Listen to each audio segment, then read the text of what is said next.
Show, we're going to recap Bulls Magic and preview Bucks Grizzlies, plus new editions of Cage Talk and the Thinking Chair. That's all right now on the Yoni Mac Show.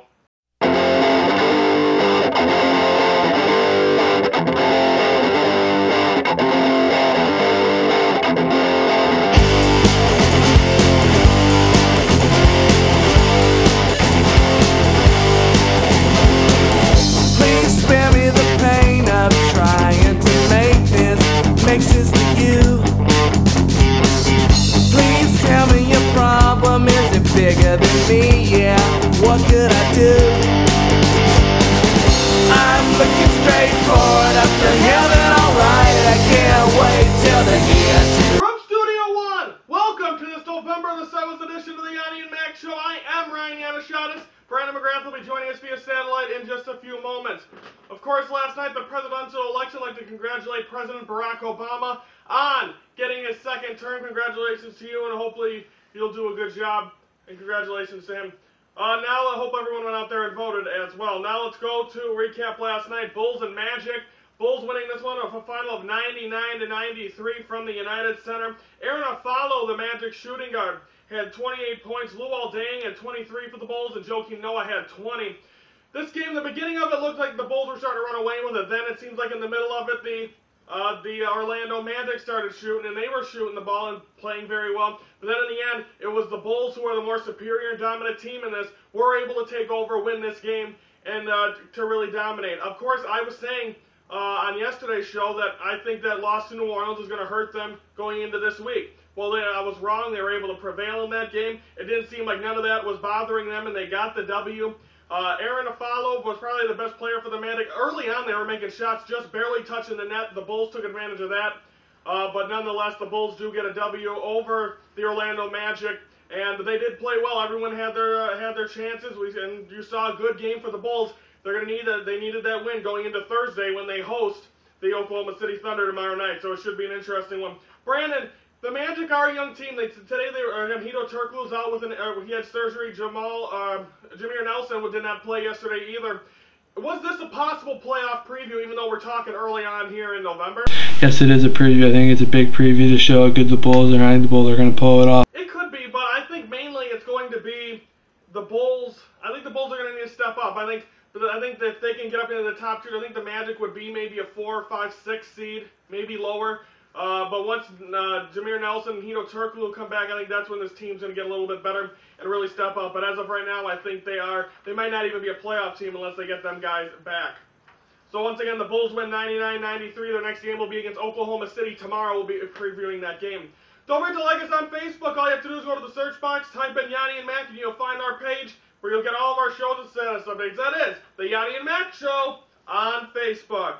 Now it's time for the newest edition of Cage Talk, where we talk about the UFC. Just kind of talking, I'm going to give you my prediction on the top 3 fights in UFC Mako, which is this Saturday on, I believe, Fuel TV. Now it's a little information. They're announcing the card. UFC on Fox December 8th. The lightweight championship, Benson Henderson will go up against Nate Diaz. Shogun Rua, which is trying to get back onto the winning side of things, will face Alexander Gustafsson. And BJ Penn, who thought he was retiring, go up against Rory McDonald. That one will be UFC on Fox December 8th, which I'm guessing is a Saturday. Yeah, it will be. It's the second Saturday of December, so that should be an interesting fight. As well as UFC on Fox 6, which will be the one after that, will be coming to our neck of the woods again. The second time they'll have a UFC on Fox from the United Center in Chicago. The flyweight championship, Demetrius Johnson will go against John Dodson, the Ultimate Fighter winner of Season 14. Donald Cerrone versus Anthony Pettis will be the other fight. They're the only fights announced for that card. Again, that is UFC on Fox 6, which will be the first one of 2012 or 2013. I believe it's the second weekend in January. We'll be previewing that and talking more about that as well in our next, as that gets closer. Now, UFC Mako predictions. That is this Saturday on Fuel TV, 8 a.m. Central Time. If you wake up that early, it'll be the main event. It'll be Rich Franklin versus Kung Lee. The other two matches or fights in that, Jung Hyun Kim versus Thiago Silva. I'm going to go Thiago Silva in that one. He's just a beast, and I think he's going to be able to prevail. Then you got Thiago Silva going up against Stanislav Nedkov, who's undefeated. I'm going to go Silva on that one. And then finally, UFC Mako, the main event, Rich Franklin versus Kung Lee. I'm going to go I'm going to go Kung Lee. I think Rich Franklin, he's getting old up there. He needs this fight to win to possibly be able to continue his career. If he doesn't win this one, I think it's going to be a tough way back. So therefore, I'm going with Kung Lee. So we'll be recapping that show, next Wednesday's Cage Talk, as well as also previewing next Saturday's big fight between Carlos Condit and George Rush St. Pierre. Got a little difficult. We've also a bet in my family concerning that. We'll be all talking about that next week. So we'll be recapping UFC Mako and previewing the pay-per-view next weekend between the championship match, Condit versus George Rush St. Pierre. So again, don't forget UFC Mako on Fuel TV, 8 a.m. I'm sure there'll be a replay following, and prelims will probably even be earlier than that. What are you guest analysts on the Yoni Mac Show? All you have to do is message Ryan or Brandon on Facebook to tell us what you want to talk about, and if it's something we want to talk about, we'll give you a spot. That is, to get a guest analyst here on the Yoni and Mac Show. Okay, now it's time for previewing the Bucks and Grizzlies tonight from the Bradley Center in Milwaukee, the BMO Harris Bradley Center in Milwaukee. The Bucks, of course, have that young team. Brandon Jennings is really leading up. Tobias Harris had a good game over the weekend. This team is talented. This team's got what it takes. They're very young. But when you look at the Memphis Grizzlies, when they got Marcus Gasol and Rudy Gay, I don't think the Bucks right now are competitive in the big guys. After giving up Andrew Bogut to Golden State, I think they're right now a struggling team up in the big guy in the center category. So I think that is going to be the rough problem for the Milwaukee Bucks. So I think right now the Bucks are going to have troubles with this team. But again, they're home. But if Rudy Gay starts nailing shots, I believe they have a great team. I think they have a very good team. Does Memphis? They've been an 8 again a couple years ago. They defeated the Spurs in the first round. Let's bring in Brandon again. Can the Bucks handle Rudy Gay and the Memphis Grizzlies? Yes, they can. Can the Bucks beat the Grizzlies? Yes, they can. You know, it's gonna be a big step. I think Milwaukee Bucks could be about like a third or fourth seed this year.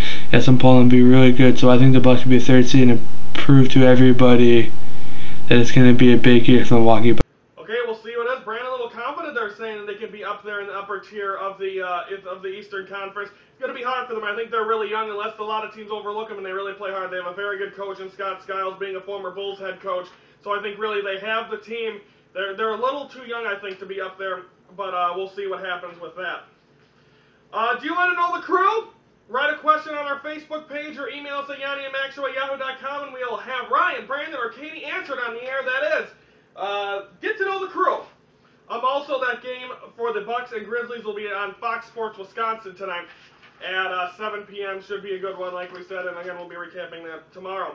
Now it's time. Now, this is a touchy subject. I was iffy on if I wanted to do this one, but we've seen in the last couple of weeks some racist comments thrown around on national programming. Stephen A. Smith and Terry Bradshaw, but I was able to conduct that in my newest edition of The Thinking Chair. Welcome to my newest edition of The Thinking Chair. Today what I'm going to be venting about is how announcers are handling racism in a way. I mean, some of them aren't doing it on purpose, but some of them, I think, are. First, last week on First Take on ESPN, you had Stephen A. Smith come out there and say the N-word, please, about Kobe Bryant. I mean, he denied it and all that, but when it's plain as day on, and and I listened to the audio, you could clearly hear it say, he goes, and please! Of course, the racist word entered. So I think right there is one. And then there was one on Sunday, apparently, Terry Bradshaw on the NFL on Fox pregame or postgame or halftime or whatever you want to say, said that Reggie Bush was running like he was running after a bucket of chicken. Of course, Reggie Bush is African American, but the point of the matter is that's another thing that, I mean, apparently it was an inside joke between him and Jimmy Johnson, but still, you don't say something that's supposed to be meant for an inside joke, and he said that. It was an inside joke. You don't say that on the air when you're one of the leading broadcasts of football. So I think right now the racism thing, right now it's just getting taken, it's just something that you need to step your boundaries with, and I don't like talking about it either. I'm not racist, never will be. I have no problem with any race at all, but the fact of the matter is that you shouldn't be saying this. You guys are on national television, ESPN and Fox, two of the biggest sports carriers, having someone say that. Now, someone said not too long ago, a reporter that didn't have as much leeway as Stephen A. Smith did, said about Jeremy Lin as a writer, he was a columnist for ESPN, the magazine or something like that, called a chink in the armor. Talking about Jeremy Lin, meaning that, and he got fired or suspended or whatever. Stephen A. Smith didn't get a damn thing. Terry Bradshaw, a little different. I mean, he wasn't exactly saying it, he could use it, but Stephen A. Smith said it. You could hear it on the audio, listen to it. It's plain as day. He says it really fast, but apparently, and then he also said it about LeBron James not too long ago, so it's been in the trend. He has a track record for saying this, therefore, I think he should have been fined, he should have been suspended, and like the other guy that said something about Jeremy Lin. It's ridiculous. Doesn't matter how much of a leeway you have in that on ESPN. That tells you they have favorites, and that's ridiculous. And that's all I have to say about that, is the whole racism thing concerning our national sports. So I think Stephen A. Smith should have been suspended. Terry Bradshaw, just wanted to get that out there. Obviously something else you can't say either. And that is my newest edition of The Thinking Chair. Do you want to sponsor the Yoni Mac Show? Because we're looking for some. Email us at yoniandmacshow@yahoo.com, and we will see if your logo deserves to be on our set. That is, sponsoring the Yoni and Mac Show, we welcome all comers. If you own a business, please contact us. We'd be more than willing to have some sponsors. That Thinking Chair, of course, I mean, I handed out a little bit, and I didn't mean to offend. I just wanted to address that issue because everyone's talking about it. Some people are dodging it. I don't dodge things here on the Yoni and Mac Show, so I wanted to get that out in my opinion about that. Okay, now it's time for Brandon's favorite part of the show, predictions. Yesterday, Brandon did pick the Bulls. I picked the Magic. Brandon got a W. He's trying to take a lead now. He has a 2-week winning streak over me. Tonight, he has already told me that he will pick the Bucks to win over the Grizzlies. I'm going to take Grizzlies. I like how, for some reason, I like how Rudy Gay's going to come out here and play, and I think I like how Marc Gasol's going to be able to handle a team that don't have that many superior big guys. So I'm going Grizzlies tonight in the game between the Bucks and Grizzlies. It should be a good one. The only thing we have to talk about tonight. Preview for Wednesday, or Thursday, excuse me, we're going to be previewing, recapping Bulls Grizzlies, or Bucks Grizzlies, and previewing Bulls Thunder, which will be on TNT tomorrow night. Plus a new edition of Back and Forth. We'll all be asking questions and answering them, because, or actually Brandon will be on set with me tomorrow. He'll finally be in studio one day, so we'll be doing the newest edition of Back and Forth. We'll be doing it again, this time on Wisconsin teams again, Packers, Bucks, and, who am I missing? Packers, Bucks, Brewers. That'll all be on tomorrow's show. So, thank you everyone for watching this November the 7th edition of the Yoni Mac Show. For Brandon McGrath via satellite, I'm Ryan Yanishada saying thank you for watching this presentation of the Yoni and Mac